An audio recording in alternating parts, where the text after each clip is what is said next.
Krista, as the chair of the Finance Advisory Council for Miami-Dade Beacon Council, you have seen capital flows. You've also seen it previously at Iceberg Capital. You've seen it you're still the global member for the Hedge Fund Association. What really unlocks institutional scale capital?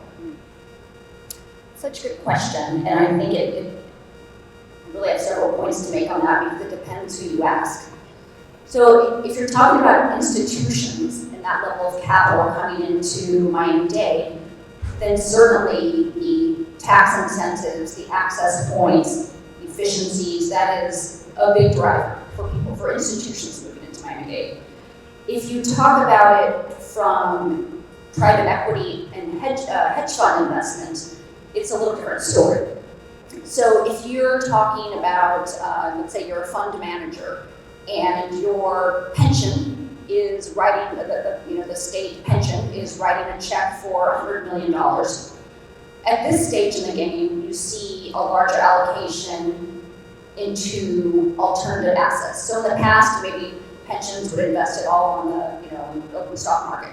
Now a portion of that goes to alternative assets. So they will say, okay, we'll give you $100 million. It's mandated, like it's legally mandated that they must invest, say, $100 million into the real assets marketplace. That means you can try to sell them something else. They might love it. It doesn't matter. It's driven by the mandate that they must invest in real assets. And maybe that's specific to data centers or whatever the case may be. The point is, there isn't a mandate at this stage saying you must invest in the blockchain, or you must tokenize, or you must invest with crypto. That hasn't happened yet. And the reason for that is that these are big dollars. This is your mom and dad's pension. Let's say they're retired teachers and they expect a check every month. The pension can't call and say, sorry, we invested in crypto too early. It doesn't work. So there's lots of checks and balances. It's a process. Education is a big piece of that, and eventually the policy will adjust so that a portion of the fund, of the investment, could perhaps be mandated to invest in a fund that is tokenized, or directly into an asset that is tokenized. That would be a starting point for people to get comfortable.